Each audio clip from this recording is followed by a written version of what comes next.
Hello everyone, परीक्षा junction की platform में आप सबको स्वागत है। मैं हूं एडुकेटर शरण्या और अभी की जो लाइव क्लासेस बैच चल रही है वो आरआरबी एनटीपीसी की जो एग्जाम है उसके लिए चल रही है, जो कम्प्लीटली फ्री है। तो आप यहाँ पे अपना जो प्रैक्टिस है वो बहुत अच्छे से कर सकते हैं।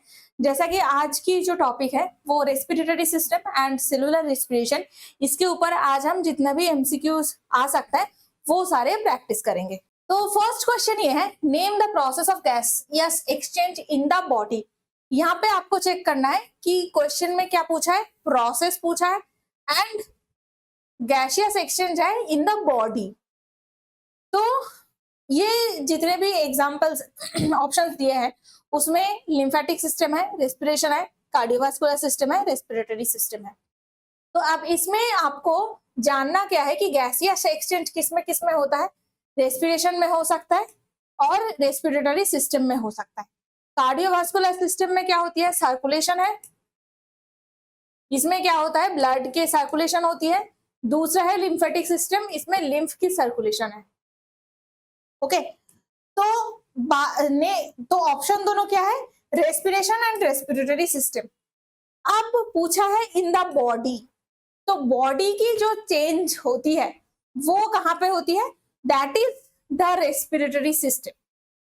हमारे जो रेस्पिरेटरी सिस्टम है वो हमारी बॉडी के साथ एनवायरमेंट या फिर एटमॉस्फेयर की जो ऑक्सीजन है, कार्बन डाइऑक्साइड है, उसकी एक्सचेंज करती है। ओके, और सेलुलर रेस्पिरेशन में क्या होता है, सेल के अंदर ऑक्सीजन और कार्बन डाइऑक्साइड की फॉर्मेशन, एनर्जी फॉर्मेशन, ये सब होता है। तो गैस की जो एक्सचेंज होती है वो सेलुलर रेस्पिरेशन में नहीं होता है। सेलुलर रेस्पिरेशन में क्या होती है, मोस्टली ऑक्सीजन का यूज होता है, एनर्जी प्रोडक्शन होती है एंड कार्बन डाइऑक्साइड की फॉर्मेशन है। ठीक है, तो बेसिकली इसमें रेस्पिरेशन जो है वो आंसर नहीं होगा, रेस्पिरेटरी सिस्टम आंसर है। नेक्स्ट क्वेश्चन क्या है, nose, larynx, pharynx, lungs, trachea and bronchi are the parts of digestive system, respiratory system, excretory system, cardiovascular system.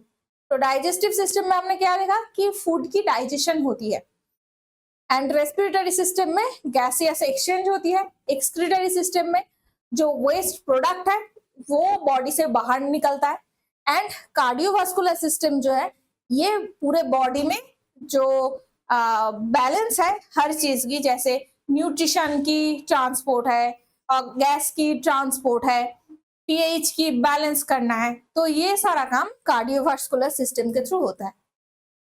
Okay, तो अब इसमें नोज, लैरिंग्स, फेरिंग्स, लंग्स, ये सब किसका पार्ट है, रेस्पिरेटरी सिस्टम का पार्ट है, जहां पे गैस की एक्सचेंज होती है।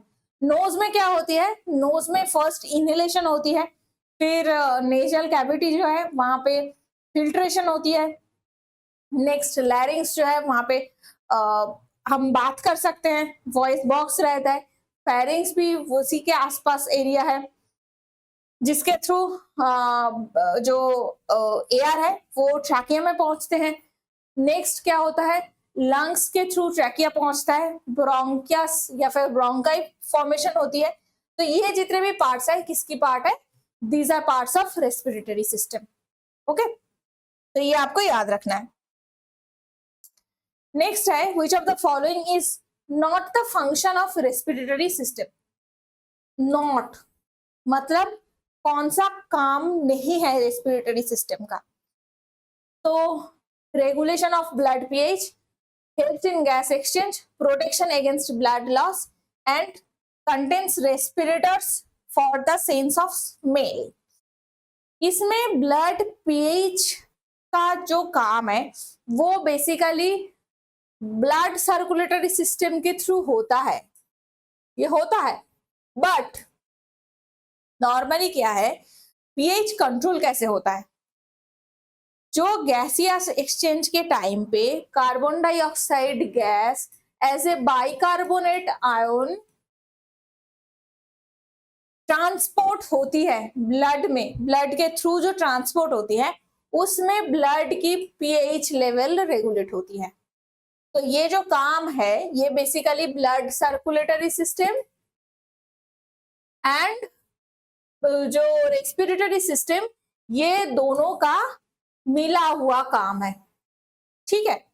तो ब्लड रेगुलेशन में क्या हेल्प करता है? यस, ये ब्लड रेगुलेशन में हेल्प करता है, गैसियस एक्सचेंज में हेल्प करता है, स्मेल में हेल्प करता है, क्योंकि हमारी जो स्मेलिंग पार्ट है वो हमारे नाक में रहते हैं। नाक के नेजल कैविटी और नाक के आसपास बहुत सारे ऐसे नर्व एंडिंग्स रहते हैं जो हमारे स्मेल में हेल्प करता है, में सूंघने में, चाहे वो खुशबू है चाहे वो बदबू है, उसको समझने में हेल्प करता है। स्मेल की सेंसेशन हमें रेस्पिरेटरी सिस्टम के थ्रू आता है। बट ब्लड लॉस जो है वो कंप्लीटली ब्लड सर्कुलेटरी सिस्टम का पार्ट है। इसमें क्या है, ब्लड के अंदर बेसिकली ब्लड में रहता है प्लेटलेट्स। तो ये प्लेटलेट्स क्या होता है, जब भी कभी ब्लीडिंग होने के बाद ब्लड लॉस होती है तो उसको कंट्रोल करता है। 1-2 मिनट बाद जैसे ही ब्लड जमने लगता है, वो जो ब्लड जम जाता है वो बेसिकली प्रोटेक्शन करता है, हमारे बॉडी को बाहर के जो पैथोजेंस है वहां से प्रोटेक्ट करता है। तो ये जो ब्लड लॉस की वजह से प्रोटेक्शन की जरूरत होती है, ये कौन करता है? Blood circulatory system. तो कौन सा काम नहीं है? This is right answer, this is right answer. Okay, that's it. Next आता है, which of the following statement is true for pulmonary respiration. तो लंग्स की रेस्पिरेशन के लिए कौन सी चीज ट्रू है? Exchange of gases between alveoli of lungs and the blood, exchange of gases between blood and the tissue, breathing between the atmosphere and the alveoli of the lungs, and production of ATP. तो इनमें से pulmonary respiration का काम क्या है? तो respiration जब भी हम बात करते हैं, मतलब क्या होता है कि ब्लड की एक्सचेंज हो रही है, ब्लड की एक्सचेंज हो रही है टिश्यू में, और टिश्यू से ये ऑक्सीजन जा रहा है ब्लड से टिश्यू में, एंड टिश्यू से कार्बन डाइऑक्साइड ब्लड में जा रहा है, ठीक है। तो अब इसमें जो रेस्पिरेशन है उसमें एटीपी प्रोडक्शन तो होती है, बट पल्मोनरी रेस्पिरेशन वो नहीं है। ये सेलुलर रेस्पिरेशन में एटीपी प्रोडक्शन है, तो ये तो नहीं होगा, दिस इज रॉन्ग, ठीक है। नेक्स्ट है breathing between atmosphere and the alveoli of lungs, this is respiration system. इसे क्या कहते हैं? ये जो स्टेटमेंट है, this is the respiratory system, okay. तो ये तो हो गया। अब है exchange of gases between blood and tissue cells. तो ब्लड एंड टिश्यू सेल्स के बीच में अगर एक्सचेंज है, वही तो सेलुलर रेस्पिरेशन था। ये क्या है? ब्लड और कोई भी टिश्यू है, तो कोई भी टिश्यू अगर होगा तो फिर पल्मोनरी कैसा है? पल्मोनरी मीन्स इसमें लंग इन्वॉल्व होगा ना, इसमें लंग्स इन्वॉल्व होना है। फर्स्ट स्टेटमेंट क्या है? Exchange of gas, yes that is respiration, between the alveoli of lungs and the blood, yes. तो जो ब्लड से कार्बन डाइऑक्साइड मिला हुआ ब्लड है, वो लंग्स में आके एल्वियोलाई में जो एक्सचेंज होती है, that is pulmonary respiration, that is true, ठीक है। तो बाकी सारा क्यों नहीं होगा समझ में आ रहा है? क्योंकि पल्मोनरी अगर है तो यहाँ पे कोई भी टिश्यू सेल तो नहीं हो सकता, लंग्स ही होनी चाहिए। दूसरी चीज है एटमॉस्फेयर और एल्वियोलाई के बीच में जो एक्सचेंज हो रहा है, that is called respiratory system, ठीक है। एंड जो प्रोडक्शन ऑफ एटीपी होती है वो सेलुलर रेस्पिरेशन पे होती है। तो आई होप ये जो बाकी तीन स्टेटमेंट है वो क्यों गलत है समझ में आ रहा है। नेक्स्ट है, which of the following controls normal breathing process? Amino acid, cholesterol, ventral respiratory group, dorsal respiratory group. तो नॉर्मल ब्रीदिंग प्रोसेस में अमाइनो एसिड तो हेल्प नहीं करेगा, कोलेस्ट्रॉल भी हेल्प नहीं करेगा ब्रीथ, क्योंकि अमाइनो एसिड जो होता है या फिर कोलेस्ट्रॉल जो होता है वो नॉर्मल कंडीशन में तो हेल्प नहीं करता। अब आते हैं ventral respiratory group, dorsal respiratory group. इन दोनों में आपको याद रखना है कि नॉर्मल प्रोसेस में डॉर्सल रेस्पिरेटरी ग्रुप हेल्प करता है। This is correct answer. ठीक है, नेक्स्ट है oxygen and haemoglobin bind in a reversible manner to form. तो ऑक्सीजन है एंड हीमोग्लोबिन है, साथ साथ में रिवर्सिबल मैनर बोला है। तो यहाँ पे आपको 3 जो की वर्ड है उसको देखना है। तो एंड इसमें ऑप्शन क्या है, कार्बोक्सी हीमोग्लोबिन। तो हीमोग्लोबिन के साथ कार्बन डाइऑक्साइड बना में जब बाइंड करता है तो कार्बोक्सी हीमोग्लोबिन की फॉर्मेशन होती है। नेक्स्ट है ऑक्सी हीमोग्लोबिन। ऑक्सी हीमोग्लोबिन जो है उसमें क्या है, ऑक्सीजन प्लस हीमोग्लोबिन बाइंड करता है। मिथोग्लोबिन, ये क्या होता है, हीमोग्लोबिन पे जब मिथाइल ग्रुप ऐड हो जाता है। ये कब होता है, जब मिथाइल पॉइजनिंग होती है, मतलब कार्बन मोनोक्साइड की जब पॉइजनिंग होती है। तो कार्बन मोनोक्साइड की पॉइजनिंग के टाइम पे ये मिथामोग्लोबिन या फिर मिथोग्लोबिन फॉर्मेशन हो सकती है। ठीक है, वैसे ही बीपीजी जो है बिसफॉस्फेट ग्लाइकॉल, ये भी एक स्पेसिफिक कंडीशन है जो आपको अभी याद रखने की जरूरत नहीं है। बट ये जो है कार्बोक्सी हीमोग्लोबिन कब फॉर्म होता है, कार्बन डाइऑक्साइड की कंसेंट्रेशन जब ब्लड में बहुत ज्यादा है। मतलब नॉर्मल कंडीशन में कार्बन डाइऑक्साइड कैसे ट्रांसपोर्ट होता है, एज ए बाइकार्बोनेट आयन। तभी वो हमारे ब्लड में जो ब्लड पीएच है उसका जो ब्लड पीएच है उसका पीएच मेंटेन होता रहता है। तो नॉर्मल कंडीशन में तो बाइकार्बोनेट आयन है, बट अगर कार्बन डाइऑक्साइड की जो कंसेंट्रेशन है बहुत ज्यादा हो जाए तो कार्बोक्सी हीमोग्लोबिन फॉर्म होती है and that is also irreversible. तो कार्बन डाइऑक्साइड अगर बहुत ज्यादा किसी ने इनहेल कर लिया तो क्या होती है, डेथ तक होने की चांसेस है, ये इरिवर्सिबल है। मिथामोग्लोबिन जो है ये भी इरिवर्सिबल प्रोसेस है। सिर्फ ऑक्सीहीमोग्लोबिन ऐसा प्रोसेस है जो रिवर्सिबल है। क्यों, क्योंकि ऑक्सीजन मान लो हीमोग्लोबिन के साथ बाइंड तो कर लिया, बट अगर वो रिवर्सिबल प्रोसेस नहीं होगा, अगर वो दोनों अलग से छूटेगा नहीं, तो ब्लड से टिश्यू पे ऑक्सीजन जाएगा कैसे, ब्लड से तो जाएगा ही नहीं। एक बार हीमोग्लोबिन के साथ बाइंड कर लिया तो बाइंड करके ही बैठ जाएगा, उसको ऑक्सीजन को ब्लड से टिश्यू पे तो जाना भी है। इसीलिए ऑक्सीजन का जो प्रोसेस है वो रिवर्सिबल प्रोसेस है। ठीक है, नेक्स्ट है respiration is a oxidative process, reductive process, catabolic process, intermediate process. No, intermediate process तो नहीं है, कैटाबोलिक प्रोसेस नहीं है, दिस इज ऑक्सीडेटिव प्रोसेस जहां पे ऑक्सीडेशन होती है हीमोग्लोबिन के साथ। ऑक्सीडेशन प्रोसेस हमने अब केमिस्ट्री में पढ़ा था, तो वो क्या था, किसी भी एलिमेंट के साथ, किसी भी कंपाउंड के साथ ऑक्सीजन को जुड़ जाना। तो ये हमने ऑक्सीडेशन प्रोसेस पढ़ा था। तो यहाँ पे हीमोग्लोबिन के साथ ऑक्सीजन आकर जुड़ रहा है तो क्या होगा, वो ऑक्सीडेशन प्रोसेस है। तो ये ऑक्सीडेटिव प्रोसेस है। ठीक है, इसको हमें याद रखना है। रेस्पिरेशन क्यों ऑक्सीडेटिव प्रोसेस है, क्योंकि यहाँ पे ऑक्सीजन जाके हीमोग्लोबिन के साथ बाइंड कर जाता है। ओके, नेक्स्ट है व्हाट इज रेस्पिरेटरी सबस्ट्रेट। तो रेस्पिरेटरी सबस्ट्रेट क्या है, the compounds which are reduced during respiration, the compounds which are oxidised during respiration, intermediate compounds of respiration and the end product of respiration. तो end product जो है वो तो result ही है। जैसे हमारी जो रेस्पिरेटरी रेस्पिरेशन है वहां पे एंड प्रोडक्ट क्या है, इसमें एंड प्रोडक्ट है एनर्जी प्लस कार्बन डाइऑक्साइड, क्योंकि कार्बन डाइऑक्साइड बनते हैं तो that is and product. Intermediate compounds कैसे है?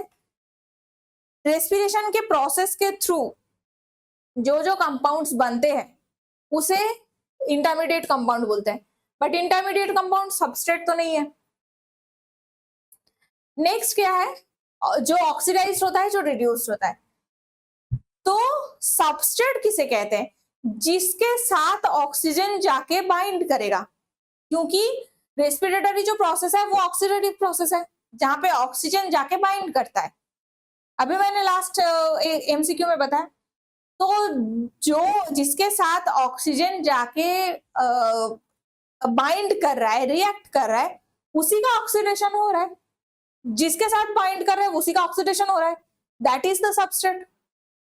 तो basically the compounds which are oxidised during respiration, that is right answer.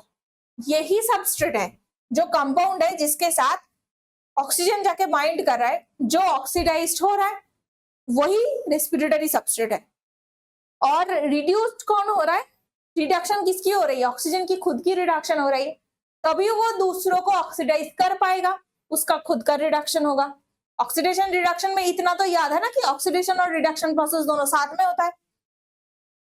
जो ऑक्सीडाइज कर रहा है, जिसका हो रहा है, उसका तो ऑक्सीडेशन प्रोसेस है। जो ऑक्सीडाइज कर रहा है वो खुद रिड्यूस हो रहा है, तो ऑक्सीजन खुद रिड्यूस हो रहा है। ओके, तो जो प्रोसेस है वो बेसिकली क्या है? ऑक्सीडाइज्ड होता है। जो कंपाउंड है वो ऑक्सीडाइज होता है। Which of the following condition occur by incomplete oxidation of respiratory substrate? Feedback inhibition, feedback repression, aerobic condition, anaerobic condition. तो कौन से ऐसे कंडीशन में इनकम्प्लीट ऑक्सीडेशन होती है? तो फीडबैक सिस्टम के बारे में तो हमने अभी तक पढ़ा नहीं है, फीडबैक सिस्टम तो नहीं होगा। एरोबिक कंडीशन में क्या होता है? ऑक्सीजन के प्रेजेंस में एरोबिक कंडीशन में रेस्पिरेशन होती है। तब क्या है? उसमें मैक्सिमम जो एनर्जी है उसकी एनर्जी की प्रोडक्शन होती है, 38 एटीपी मॉलिक्यूल्स बनते हैं, तो वो तो इनकम्प्लीट नहीं हो सकता क्योंकि उसमें मैक्सिमम है। एनारोबिक जो सिचुएशन है वहां पे क्या होता है कि पहले ग्लाइकोलाइसिस प्रोसेस होगी एंड फिर फर्मेंटेशन हो जाता है, राइट? तो एनारोबिक कंडीशन में जब ऑक्सीजन नहीं रहता है तो फर्मेंटेशन में कभी अल्कोहल बनते हैं, कभी लैक्टिक एसिड बनता है, जो हमने मासल पे पढ़ा था। अगर आपको याद नहीं आ रहा है तो रेस्पिरेशन की जो वीडियो है उसको जाके जरूर देखिए, तभी आपको याद आएगा। तो एनारोबिक कंडीशन में क्या होता है? इनकम्प्लीट इनकम्प्लीट होती है, जो रेस्पिरेटरी सब्सटेंस है उसकी ऑक्सीडेशन इनकम्प्लीट है, ठीक है? तो this is right answer.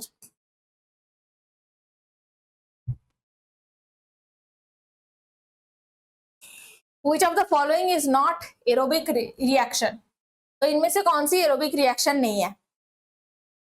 Glycolysis, citric acid cycle, oxidative phosphorylation, fermentation.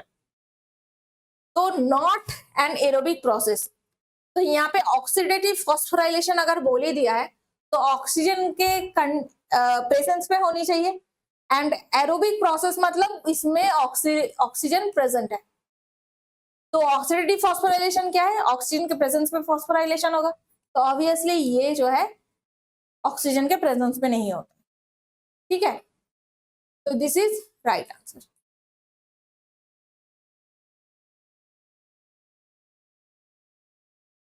Okay, तो ये तो है कि ऑक्सीजन के प्रोसेस, ऑक्सीजन के प्रेजेंस रहते हुए होता है, तो ये तो जरूर होगा। नेक्स्ट है ग्लाइकोलाइसिस। तो ग्लाइकोलाइसिस और क्रेब्स साइकिल, ये दोनों ही जो है, क्रेब्स साइकिल या फिर ये जो साइट्रिक एसिड साइकिल है इसका नाम एक्चुअल क्या है? Krebs cycle. तो साइट्रिक एसिड का सेकंड नाम अगर क्रेब्स साइकिल है तो आपको याद होगा कि क्रेब्स साइकिल ऑक्सीजन के प्रेजेंस में होता है, तो that is also aerobic process. Next क्या है कि ग्लाइकोलाइसिस। तो ये ग्लाइकोलाइसिस में ऑक्सीजन की जरूरत नहीं पड़ता है, बट ऑक्सीजन के प्रेजेंस में ही होता है। तो ग्लाइकोलाइसिस जो प्रोसेस है वो मेन प्रोसेस है ऑक्सीजन के प्रेजेंस में और ऑक्सीजन के एब्सेंस में डिविजन करने वाला प्रोसेस है। तो अगर ऑक्सीजन की प्रेजेंस है तो ग्लाइकोलाइसिस के बाद क्रेब्स साइकिल स्टार्ट होगी, अगर ऑक्सीजन एब्सेंट है तो ग्लाइकोलाइसिस के बाद फर्मेंटेशन की प्रोसेस स्टार्ट हो जाएगी। ठीक है, तो एरोबिक कंडीशन में ऐसा कौन सा प्रोसेस है जो नहीं होता है, that is fermentation, fermentation process. Okay, ठीक है, तो ये आपको याद रखना है। और ये फर्मेंटेशन में हमें मसल में क्या देखने को मिलता है, लैक्टिक एसिड फॉर्मेशन होती है, फर्मेंटेशन प्रोसेस हमने देखा है। तो दैट्स इट। नेक्स्ट क्या है, which of the following process is also known as Embden-Meyerhof-Parnas pathway। तो Embden-Meyerhof EMP पाथवे किसे कहते हैं, ग्लाइकोलाइसिस। इसको अगर आपने नहीं पढ़ा है तो जरूर वीडियो को जाके देखिए कि ग्लाइकोलाइसिस जो प्रोसेस है इसको किसने डिस्कवर किया था, ये एम्डेन-मेयरहोफ-पार्नेस, ये जो 3 साइंटिस्ट है इन्होंने डिस्कवर किया था।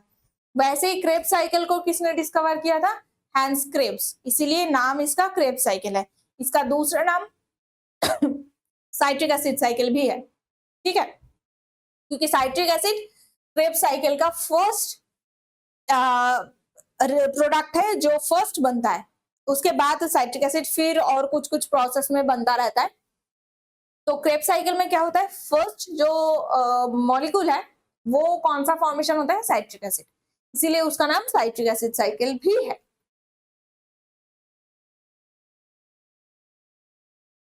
Name the site of pyruvate oxidation. तो पाइरुवेट ऑक्सीडेशन कहां पे होता है, पाइरुवेट मतलब क्या है, वो रेस्पिरेटरी सबस्ट्रेट है। Cytosol, mitochondrial matrix, mitochondrial membrane, nucleus. तो सबसे पहले तो न्यूक्लियस में कोई रेस्पिरेशन होता ही नहीं है, तो ये तो नहीं होगा। न्यूक्लियस में कोई भी रेस्पिरेशन नहीं होता है।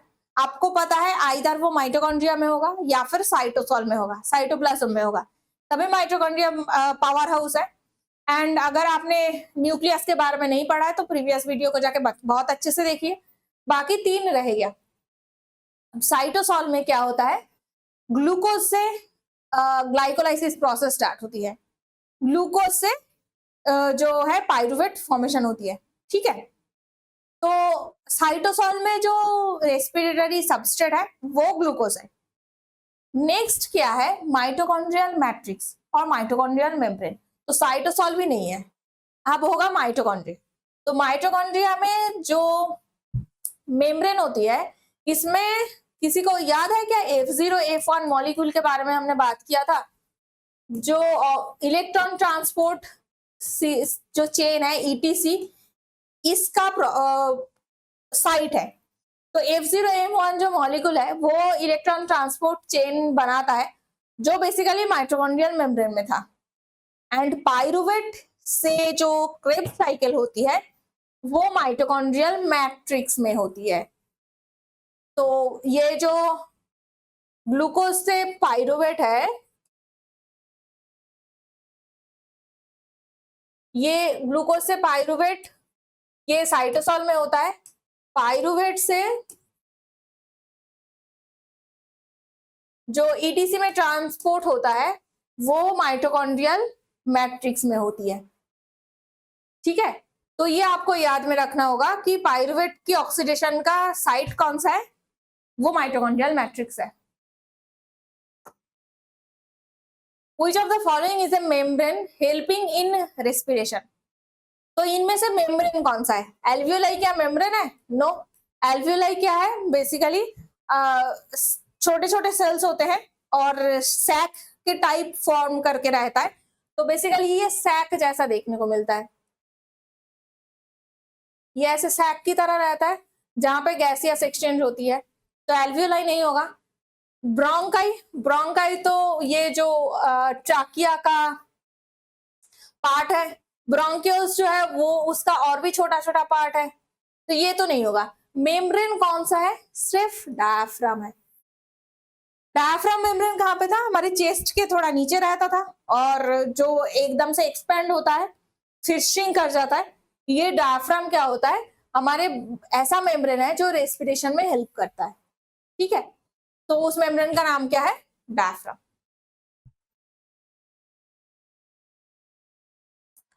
What is the function of trachea? Filters air we breathe, release air out of the body, carries air to lungs, exchange of gas. तो एयर, जो एयर है उसको फिल्टर कौन करता है? तो फिल्टर कहाँ पे होती है, हमारे नाक में बहुत छोटे छोटे रुए जैसे हेयर फॉलिकल रहता है, जिसमें हेयर रहता है। ये जो रुए होते हैं वहां पे क्या होता है, ये जितने भी एयर है, एयर में जो डस्ट पार्टिकल है, पोलन पार्टिकल है, वो सब ट्रैप हो जाता है, ठीक है। तो फिल्टर आउट कौन करता है, नाक। तो जो नेजल कैविटी है वो फिल्टर आउट करता है। इसका ये काम कहाँ पे होती है, नेजल कैविटी में। Releases air out of the body, ये कौन करता है, नोज करता है। इनहेलेशन एक्सहेलेशन, इनहेलेशन में क्या होता है, नोज के थ्रू जो एयर है वो हमारे बॉडी में आ रहा है, एंड एक्सहेलेशन प्रोसेस में नोज के थ्रू बाहर जा रहा है, ओके। तो रिलीज कौन करता है, नोज करता है। कैरीज एयर टू लंग्स, तो हमारी ये जो फेरिंग्स है, ये फेरिंग्स की पार्ट है, यहां से लंग्स तक जो पाइप है, वो ही पाइप एयर को कैरी करता है एंड कैरी करके लंग्स में लेके जाता है।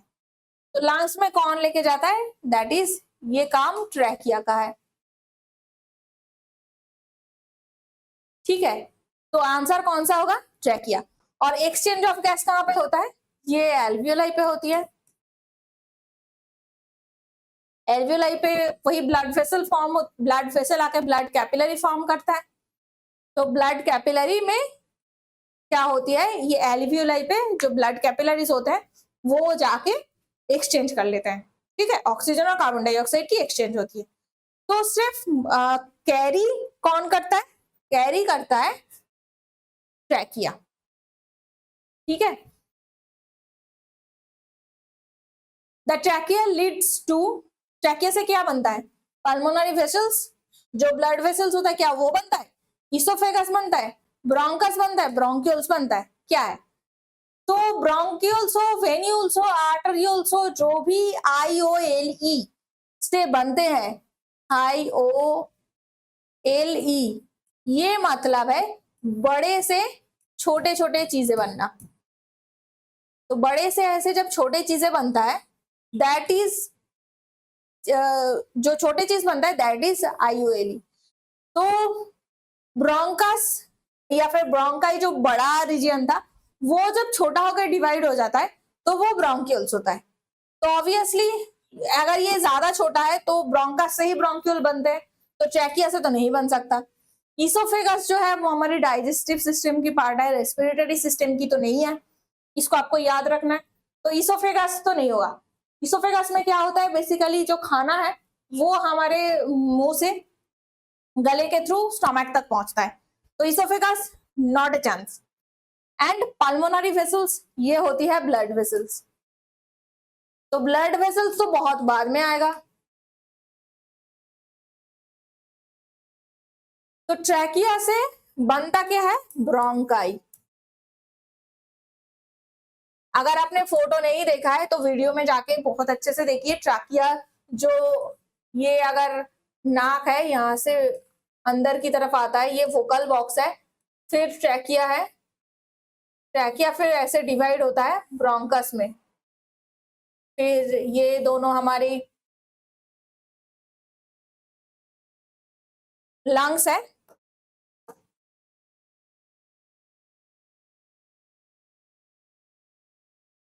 तो ये दोनों जो लंग्स है ऐसे लंग्स फॉर्म करते हैं, फिर ऐसे छोटे छोटे पार्ट में जब डिवाइड हो जाता है तो वो ब्रोंक्यूल्स होते हैं,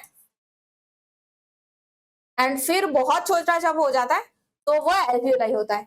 तो ये अगर ट्रैकिया है तो ये है ब्रोंकाई। ये दोनों है इसलिए ब्रोंकाई, एक एक को ब्रोंकस कहते हैं। ब्रोंकाई दोनों है और अगर एक है तो इसे ब्रोंकस कहते हैं, ओके। तो ट्राकिया से क्या फॉर्म होती है, ब्रोंकाई या ब्रोंकस फॉर्म होती है। नेक्स्ट आते हैं, which of the following does not belong to conducting portion of the respiratory system। तो कंडक्शन जो सिर्फ ट्रांसपोर्ट कराता है उसका पार्ट कौन सा नहीं है, नोज, फेरिंग्स, एल्वियोलाई, ब्रोंक्यूल्स। तो नोज, यस, नोज से ट्रांसपोर्ट तो होती है, इधर आपके जो एयर है वो अंदर जाएगा या फिर बाहर आएगा, तो ये ट्रांसपोर्ट नोज के थ्रू होता है। फेरिंग्स जो गले का पार्ट है, नेजल कैविटी से ट्राकिया तक पहुंचने में बीच में ये फेरिंग्स का पार्ट आता है, तो वो भी पाइप की तरह ही है। ब्रोंकियोल ये भी पाइप है, सिर्फ एल्वियोलाई एक ऐसा जगह है जहां पे जो एयर है वो जाके डेड एंड है, वहां के उसके बाद जो एयर की पाइप की तरह जैसे मूवमेंट हो रहा था वो नहीं हो सकता। तो कौन सा पार्ट नहीं है कंडक्शन का या फिर ट्रांसपोर्टेशन का, एल्वियोलाई पार्ट नहीं है, क्योंकि एल्वियोलाई में तो ये फाइनल एक्सचेंज होती है ना। ओके, तो ये सही आंसर है। नेक्स्ट है, the structure which closes of larynx is epiglottis, vocal cord, Adam's apple, glottis. तो लैरिंग्स क्या है, ये बेसिकली वोकल बॉक्स है, तो जहां पे हमारे एयर की मूवमेंट की वजह से हम बात कर सकते हैं, आवाज को बाहर निकाल सकते हैं, वो जो एरिया है उसे लैरिंग्स कहते हैं। तो लैरिंग्स बेसिकली क्या है, इसका जो क्लोजेस्ट स्ट्रक्चर है वो है एपिग्लॉटिस। एपिग्लॉटिस एक क्या होता है, छोटा सा कार्टिलेज की तरह एक ढक्कन की तरह रहता है, जो जिस टाइम पे हम सांस लेते हैं या फिर खाना खाते हैं तो दोनों तो एक ही जगह पे दो होल है, तो जब हम खाना खाते हैं उस टाइम पे गलती से खाना हमारे लंग्स में ना चला जाए या फिर ट्राकिया में ना चला जाए, इसीलिए क्या होता है कि वो जो एपिग्लॉटिस है वो मूव करता है। जैसे ही हम खाना को निगलने वाले होते हैं तो एपिग्लॉटिस क्या करता है, रेस्पिरेशन का जो ट्राकिया की जो स्टार्टिंग है उसको ब्लॉक कर देता है ताकि खाना हमारे ईसोफेगस पे पहुंचे। वैसे ही सिमिलरली जब हमारी रेस्पिरेशन की ये चलता है तो रेस्पिरेशन के टाइम पे एयर हमारे ईसोफेगस के थ्रू पेट में ना चले जाए, तो इसीलिए एपिग्लॉटिस क्या करता है, जो ईसोफेगस की स्टार्टिंग है उसको बंद कर देता है। ठीक है, तो बेसिकली वो जैसे सिग्नल की तरह काम करता है। सिग्नल अगर इधर जाने का बंद है तो गाड़ी उधर जाता है, सिग्नल अगर इधर जाने का बंद है तो गाड़ी उधर जाता है। तो एपिग्लॉटिस बेसिकली वही काम करता है। जब खाना पेट में जाना है तो जो रेस्पिरेटरी ट्रैक्ट है उसको बंद कर देते हैं, खाना हमारे पेट में डाइजेस्टिव ट्रैक्ट में जाता है। जब एयर को रेस्पिरेटरी ट्रैक्ट में जाना है तो खाने वाले को बंद कर देते हैं ताकि जो ऑक्सीजन है वो हमारे लंग्स में जा पाए। तो ये जो काम करता है ये एपिग्लॉटिस करता है, तो इसलिए लैरिंग्स के क्लोजेस्ट स्ट्रक्चर है एपिग्लॉटिस। ठीक है, नेक्स्ट होता है which of the following process maximum ATPs are yield. तो कौन से ऐसे प्रोसेस है जिसमें सबसे ज्यादा एटीपी बनते हैं, तो ग्लाइकोलाइसिस में बनते हैं 2 मॉलिक्यूल्स था, फर्मेंटेशन पे तो होता ही नहीं है, इलेक्ट्रॉन ट्रांसपोर्ट सिस्टम में 38, क्रेब्स साइकिल में 36। ठीक है, तो टोटल मिला के सबसे ज्यादा कहां पे बनता है, इलेक्ट्रॉन ट्रांसपोर्ट सिस्टम में। तो इलेक्ट्रॉन ट्रांसपोर्ट सिस्टम और क्रेब्स साइकिल दोनों साथ में ही होती है, तो इसलिए पता नहीं चलता, बट टोटल जो क्या होता है 38 मॉलिक्यूल सबसे ज्यादा है इलेक्ट्रॉन ट्रांसपोर्ट सिस्टम में बनता है। ठीक है, lactic acid is formed in which of the following cell, lungs, nerve cell, heart and muscle cell. तो लंग्स के जो सेल है उसमें तो ऑक्सीजन की बहुत ज्यादा भरमार रहती है, तो लैक्टिक एसिड बनने की जरूरत नहीं है, क्योंकि लैक्टिक एसिड कब बनता है, जब हमारे बॉडी पे ऑक्सीजन की कमी होती है। जैसे बहुत लंबे समय से अगर आप काम कर रहे हैं तो फिजिकल एक्सरसाइज करते टाइम हमारे मसल सेल में बहुत अच्छे से ऑक्सीजन नहीं पहुंचता है, तो in that condition lactic acid बनता है। नर्व सेल में क्या होती है? No, nerve cell, muscle cell, liver के सेल्स है, किडनी के सेल्स है, बॉडी के अपर पार्ट के सेल्स है, कोई भी पार्ट पे लैक्टिक एसिड नहीं बनता है। हार्ट पे पॉसिबल ही नहीं है, क्योंकि जिस टाइम पे हमारे बॉडी पे सेल के अंदर लैक्टिक एसिड बन रहा है, मतलब उस टाइम पे सेल की रेस्पिरेशन थोड़े टाइम के लिए बंद हो गई है। थोड़ा टाइम सेल को रेस्ट दो, फिर से रेस्पिरेशन प्रोसेस स्टार्ट हो जाएगा, फिर से वो काम करने लगेगा, एटीपी प्रोडक्शन होने लगेगा। क्या हमारी हार्ट थोड़े टाइम के लिए काम बंद कर सकता है जहां पे एटीपी प्रोडक्शन, एनर्जी प्रोडक्शन नहीं होगा? क्या हो सकता है? नेवर। अगर हार्ट काम करना बंद कर दिया तो भाई दुनिया से चला जाएगा। तो हार्ट की सेल्स में कभी भी लैक्टिक एसिड की फर्मेंटेशन नहीं होता है, ये हमेशा याद रखना। There is a never chance for the lactic acid fermentation in the muscle, in the heart cell. तो हार्ट सेल में हार्ट की जो मसल्स होती है वो वैसे ही बनाया गया है ताकि उसमें कभी भी लैक्टिक एसिड ना बने, क्योंकि लैक्टिक एसिड जब बनता है तो कोई एनर्जी प्रोडक्शन नहीं होता है, राइट?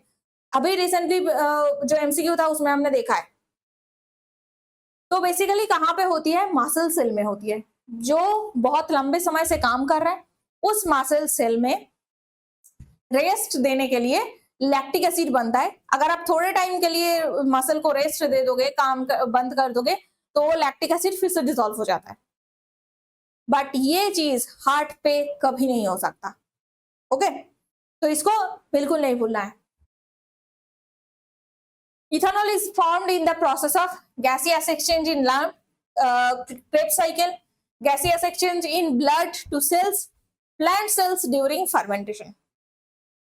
तो इथेनॉल कहाँ पे बनते हैं? इथेनॉल है बेसिकली अल्कोहल। अल्कोहल हमें कहाँ से मिलता है? चाहे हम वाइन की प्रोडक्शन करें, चाहे वो चावल से बनाए, जो जिसे हड़िया कहते हैं, कंट्री लिकर, व्हिस्की है, वोदका है, जो भी बनता है वो सब कहाँ से बनता है? सब प्लांट सेल से बनता है। क्योंकि प्लांट सेल में जब राइपनिंग हो जाता है, जब सेल पक जाता है, जो फल है वो पक जाता है, उसके बाद होती है फर्मेंटेशन प्रोसेस। तो प्लांट सेल में फर्मेंटेशन हो सकती है जिस टाइम पे इथेनॉल बनते हैं। इसीलिए जो पका हुआ ग्रेप्स होते हैं, अंगूर होते हैं, वहां से वाइन बनाते हैं फर्मेंटेशन प्रोसेस में। जितना साल पुराना होगा वाइन उतना अच्छा है, मतलब फर्मेंटेशन उतनी अच्छे से हुई है। वैसे ही सिमिलरली ब्रांडी है, जीन है, व्हिस्की है, जितना भी दारू है वो सारे फर्मेंटेशन प्रोसेस पे मिलता है, ठीक है? और ये सब कहाँ से बनते हैं? ये प्लांट सेल से बनता है। तो बेसिकली ऑक्सीजन के एब्सेंस में एनिमल सेल में लैक्टिक एसिड बनेगा, प्लांट सेल में इथेनॉल बनेगा। Okay, which is the function of cellular respiration? Inhalation, exhalation, both 1 and 2, and energy production. तो इनहेलेशन एंड एक्सहेलेशन किसका पार्ट है? रेस्पिरेशन का ही पार्ट है, बट वो रेस्पिरेटरी सिस्टम का पार्ट है।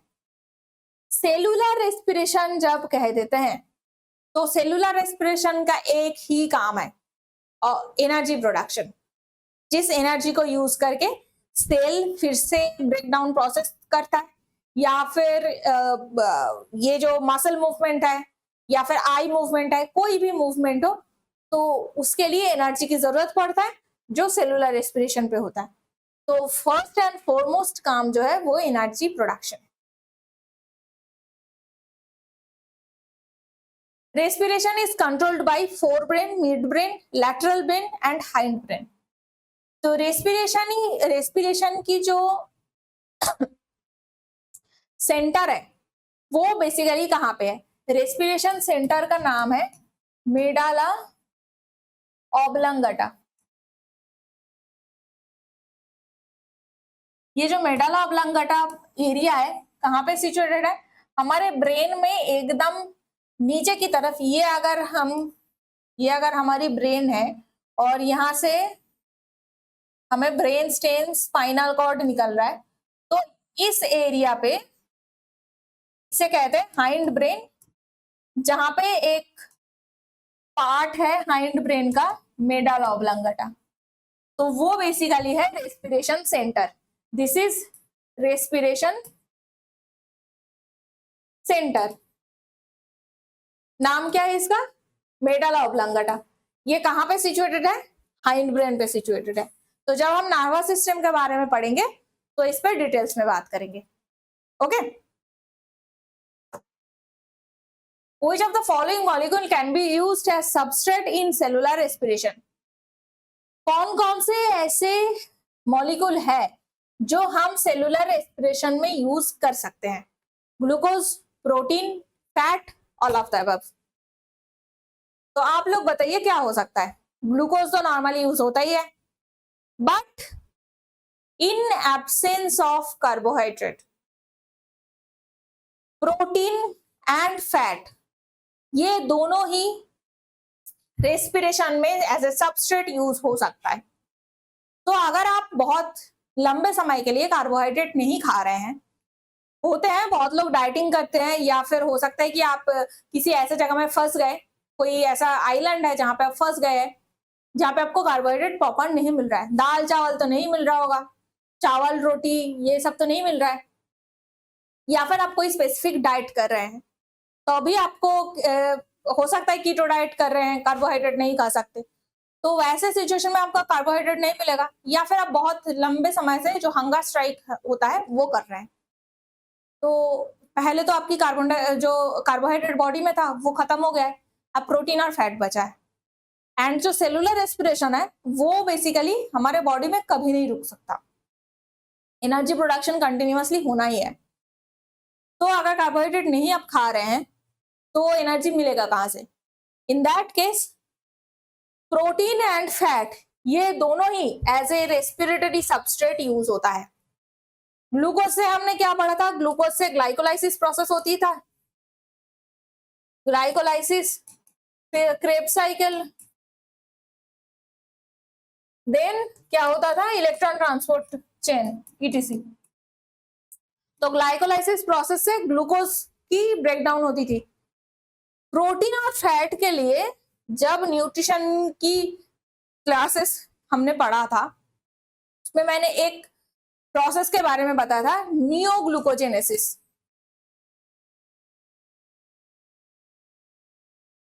या फिर ग्लूकोनेओजेनेसिस। तो ये जो प्रोसेस है इसमें क्या होता है? प्रोटीन और फैट से ग्लूकोज की फॉर्मेशन होती है। तो क्या ग्लूकोज की डायरेक्टली फॉर्मेशन होगी? नहीं, ग्लूकोज की जो एज ए सबस्ट्रेट ग्लूकोज की जब ब्रेकडाउन होती है तो कुछ और टाइप के छोटे छोटे मॉलिक्यूल्स निकलते हैं, तो प्रोटीन और फैट से भी उस टाइप के मॉलिक्यूल्स बनते हैं। तो प्रोटीन और फैट से क्या होता है? ग्लूकोनियोजेनेसिस या फिर नियोग्लूकोजेनेसिस प्रोसेस में एक ऐसे मॉलिक्यूल बनते हैं जो क्रेब्स साइकिल की सबस्ट्रेट है। तो क्रेब्स, ये दोनों जगह से क्रेब्स साइकिल पे क्या होता है? मॉलिक्यूल जो है वो एंटर कर सकता है। ठीक है, तो ये जो प्रोसेस है ग्लूकोनियोजेनेसिस या फिर नियोग्लूकोजेनेसिस, ये प्रोसेस पे यस प्रोटीन और फैट दोनों रेस्पिरेटरी सबस्ट्रेट हो सकता है। ठीक है, तो आंसर कौन सा है? All of the above. Glucose, protein, fat ये तीनों ही सेलुलर रेस्पिरेशन की सबस्ट्रेट हो सकता है। Cellular respiration doesn't happen in which of the following organism? Virus, bacteria, plants, fungus. तो सेलुलर रेस्पिरेशन के लिए हमें सेल की जरूरत है। बैक्टीरिया पे क्या होती है? यस, बैक्टीरिया पे कहां होती है?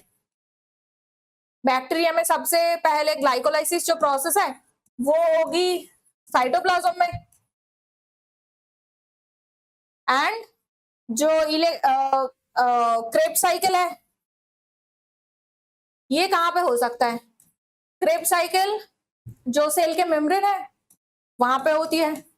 तो बेसिकली हमने क्या देखा था, अगर एंडोसिम्बायोटिक थ्योरी किसी को याद है तो माइटोकॉन्ड्रिया बेसिकली एक प्रोकार्योटिक सेल था एंड बैक्टीरिया जो है वो भी प्रोकार्योटिक सेल है। तो जो काम माइटोकॉन्ड्रिया के मैट्रिक्स पे, माइटोकॉन्ड्रिया के मेम्ब्रेन पे होता है, वो बैक्टीरिया पे कहाँ होगी? बैक्टीरिया पे सेल मेम्ब्रेन पे होगी, क्योंकि माइटोकॉन्ड्रियल जो मेम्ब्रेन है और सेल मेम्ब्रेन है दोनों सिमिलर है। तो दोनों जो रिएक्शन है वो बैक्टीरिया में होती है। प्लांट पे यस, प्लांट पे तो होती है। अभी हमने ग्लाइकोलाइसिस पढ़ा, क्रेब्स साइकिल पढ़ा, ईटीसी पढ़ा, देन इथेनॉल फर्मेंटेशन भी पढ़ लिया। तो यस प्लांट में होता है। फंगस, फंगस भी एक हायर ऑर्गेनिज्म है तो उसमें होता है। सेलुलर रेस्पिरेशन की सेल की जरूरत पड़ता है। वायरस क्या सेल है? नो, क्योंकि वायरस जो है जब बॉडी के अंदर रहता है तो सेल की तरह काम करता है, ऑर्गेनिज्म की तरह काम करता है। जैसे ही वो बॉडी से बाहर चला जाता है तो वो एसेलुलर है, मतलब वो फिर कोई भी काम नहीं करता। तो कहां पे नहीं हो सकता? वायरस पे नहीं हो सकता। तो सेलुलर रेस्पिरेशन वायरस पे नहीं होता है। ये जितना टाइम बॉडी के अंदर है उतना टाइम बॉडी को इन्फेक्ट करते हैं, बॉडी से खराब चीजें ही होती है वायरस से, इसमें नहीं होगा। That's it for the day. I hope ये जो एमसीक्यूज है इसमें आपको रेस्पिरेशन की कोई भी डाउट अगर रही होगी तो वो कंप्लीट हो गया है। एंड नेक्स्ट जो क्लास है इस पे हम डिटेल्स में और भी बात करेंगे, जैसे बाकी सिस्टम्स हम पढ़ने लगेंगे, नर्वस सिस्टम है, कार्डियोवास्कुलर सिस्टम है, एक्सक्रीटरी सिस्टम है। तो रेस्पिरेशन के साथ साथ वो सारे इंटरमिंगल्ड हो गए, आपकी जो कंसेप्ट है वो और भी क्लियर हो जाएगा। सो आई होप इतना आपको समझ में आ रहा है। अगर आपको ये एमसीक्यूज और वीडियोस पसंद आई है तो इसको लाइक कीजिए, दोस्तों के साथ शेयर कीजिए